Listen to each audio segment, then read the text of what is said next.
Hello बच्चों, स्वागत है आप सबका डीजेस क्लासेस में। आज का टॉपिक है इफेक्टिव न्यूक्लियर चार्ज। बच्चों, इफेक्टिव न्यूक्लियर चार्ज क्या होता है आइए जरा समझते हैं। मान लो वो स्कूल की पिकनिक चल रही है और उस पिकनिक के अंदर शाम का वक्त हो गया है, वो आग जला दी गई है, सौंधी सौंधी हवा चल रही है और आप सब घेरा बनाकर उस आग के चारों तरफ बैठ गए हैं। ये रही वो आग जल रही है। मान लो पहला सर्कल बच्चों का, दूसरा सर्कल बच्चों का। अब कुछ होते हैं ना वो खुफिया तरीके से पीछे बैठते हैं, जरा शांति रखो। वो बच्चे यहाँ हैं तीसरे सर्कल में। जो गर्मी उस हीट से, उस आग से निकल रही है, पहली लेयर वाले ज़्यादा उस गर्मी को महसूस करेंगे, दूसरी वाली कम और तीसरी वाली सबसे कम। इफेक्टिव हीट जैसे जैसे वो लेयर दूर होती जा रही है, कम होती जा रही है। अब अगर न्यूक्लियस के संदर्भ में बात की जाए तो न्यूक्लियस पे जितना पॉजिटिव चार्ज है, जैसे मान लो सोडियम बाबू हैं, 11 पॉजिटिव का चार्ज उनके पास था। पहली शेल में 2 इलेक्ट्रॉन थे, दूसरी शेल में 8 इलेक्ट्रॉन थे। अब मैंने बना लो, चलो 6, 7, 8, और तीसरी शेल में एक सिंगल इलेक्ट्रॉन घूम रहा था मस्त। 11 पॉजिटिव जितना ये पहला शेल का इलेक्ट्रॉन फील कर रहा है, क्या उतना ही 11 पॉजिटिव ये लास्ट इलेक्ट्रॉन जो आखिरी शेल में वो भी फील कर रहा है? बच्चों, यहां पर ध्यान देने वाली बात ये है कि न्यूक्लियस तो इसको अपनी तरफ बुला रहा है, खींच रहा है, एक तो ये अट्रैक्शन है, लेकिन ये जो बीच में ये दोनों शेल्स हैं, इसके इलेक्ट्रॉन ये इस इलेक्ट्रॉन को बाहर की तरफ धकेल रहे हैं। 2 फोर्स एक्ट कर रही हैं, एक तो न्यूक्लियस का अट्रैक्शन और ये जो इनर शेल्स के इलेक्ट्रॉन है इनका रिपल्शन।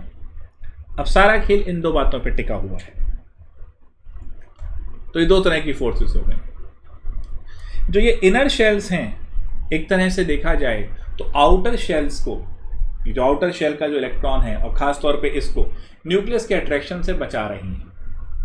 इसी को बोला जाता है शील्डिंग इफेक्ट। शील्ड मतलब बचाना, मतलब शील्ड होना।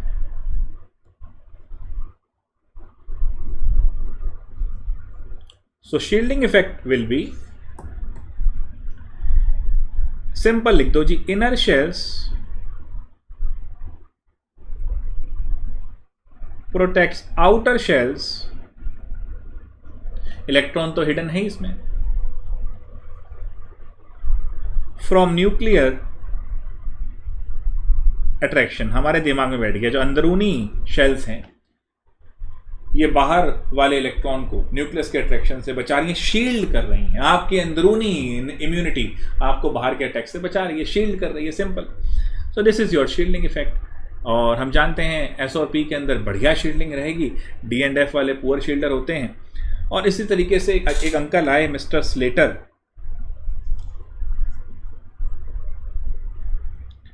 उन्होंने कुछ रूल्स चिपका दिए। आइए उनके रूल्स के बारे में पढ़ते हैं। These are Slater's rule.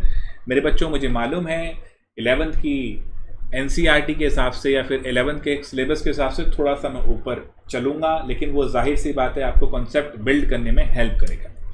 So Slater's rule क्या थे?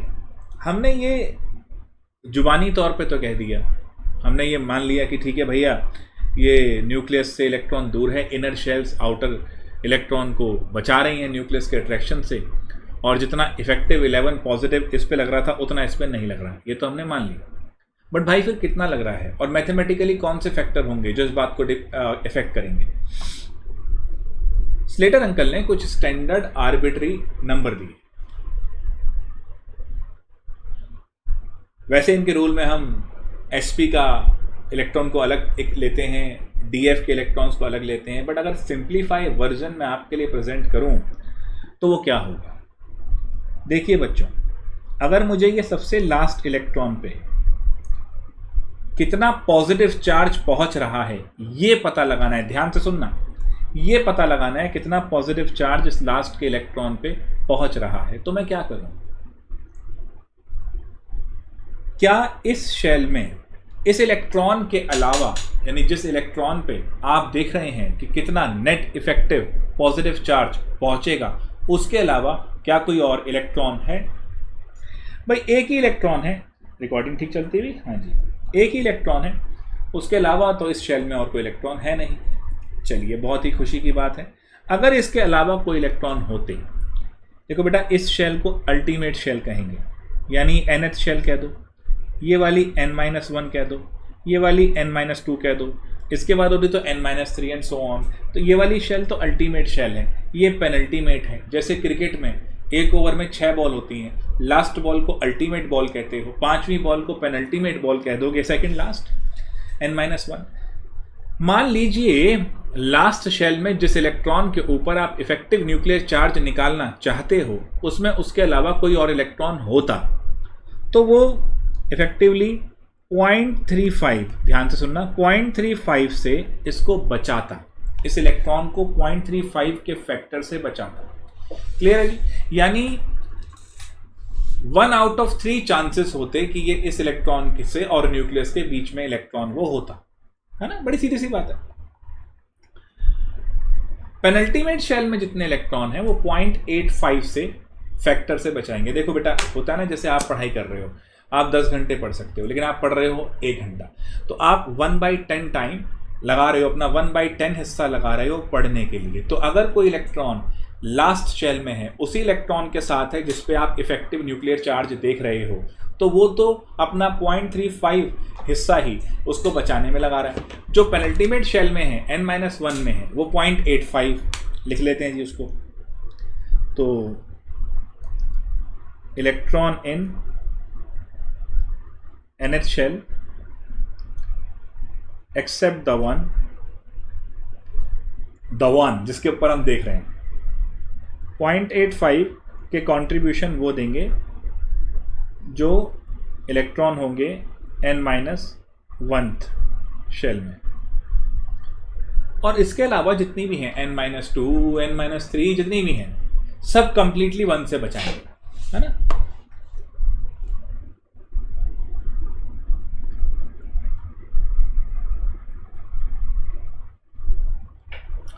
अब देखना बच्चों, सोडियम का निकालते हैं इफेक्टिव न्यूक्लियर चार्ज। सो पहली बार तो इफेक्टिव न्यूक्लियर चार्ज क्या होना चाहिए आपके हिसाब से? सर हमारे हिसाब से होना चाहिए कि जितना इस पे पॉजिटिव चार्ज था वो बाहर जाते हुए कितना इन लोगों ने रोक लिया, तो जितना बचा हुआ होगा वही उस पर लगेगा। बिल्कुल सही है, सारे होशियार बच्चे हो, ऐसी बात थोड़ी है। तो effective nuclear charge will be, जितना मेरा पॉजिटिव चार्ज था न्यूक्लियस पे, कितना था बेटा? एटॉमिक नंबर जितना था, that is Z minus sigma. Sigma sigma क्या है? देखो बच्चे बता रहा हूं, इफेक्टिव न्यूक्लियर चार्ज, और ये सिग्मा जो है इसे कहा जाएगा स्क्रीनिंग कांस्टेंट या शील्डिंग कांस्टेंट। यानी शील्ड स्क्रीन क्या होती है? जैसे कार में लगाते हो ना ब्लैक स्क्रीन, इस पे चलान हो जाता है, तो वो जो ब्लैक स्क्रीन जिसका जो जेन्युइन रीज़न था, लोगों ने तो बहुत गलत काम किया, इसकी वजह से बैन लग गया, बट जो उसका जेन्युइन रीज़न था वो ये था कि जो धूप वगैरह है, जो इस तरह की चीज़ें हैं, वो गर्मी वगैरह का एहसास आपको कम हो, शील्ड करे आपको उससे। बट खैर, स्क्रीनिंग कांस्टेंट उसी चीज़ को बोला गया, शील्डिंग और स्क्रीन कर दिया। कहते हैं ना सनस्क्रीन, सनस्क्रीन का मतलब क्या है? आपने धूप से प्रोटेक्शन के लिए लगा दी, शील्डिंग के लिए लगा दी। ये चश्मा लगा दिया, इस पर उन्होंने हमें कहा था कि जिस पे स्क्रीन लगी हुई है ताकि जो तेज रोशनी है ये आपकी आंखों को ज़्यादा डैमेज नहीं करेगी। हमने भी मान लिया, खैर कर भी कह सकते थे।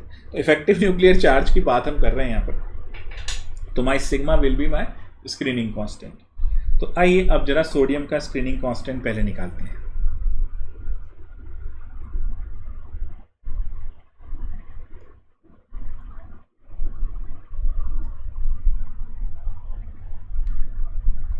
बच्चों, सोडियम के लास्ट इलेक्ट्रॉन में हमें देखना है ना? तो उसके अलावा उस शेल में और कोई इलेक्ट्रॉन है? नहीं है सर, नहीं है। तो 0 × 0.35 कंट्रीब्यूशन वाला जिस पे देख रहे हैं उसके अलावा तो कोई नहीं है, तो 0 × 0.35 प्लस, मेरे बच्चे 0.85 वाले कितने हैं? 8 इलेक्ट्रॉन। Very good. तो 8 इलेक्ट्रॉन है जो 0.85 वाले हैं, प्लस अब 2 इलेक्ट्रॉन हैं जो कंप्लीटली 1 करेंगे, जो n-2 शेल है ना?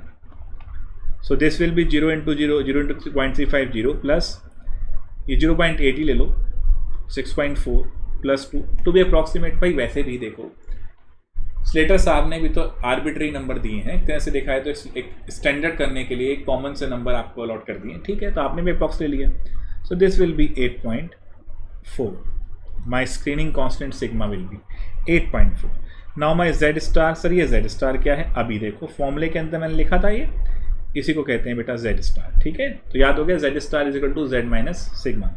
तो z कितना था 11 माइनस 8.4, सो ये आ गया आपका 2.6। तो इफेक्टिवली अगर देखा जाए तो सोडियम का इफेक्टिव न्यूक्लियर चार्ज 2.6 आया, ठीक है बच्चों। तो 2.6 आ गया। अब जरा पोटेशियम का निकाल लो। पोटेशियम 2, 8, 8, 1।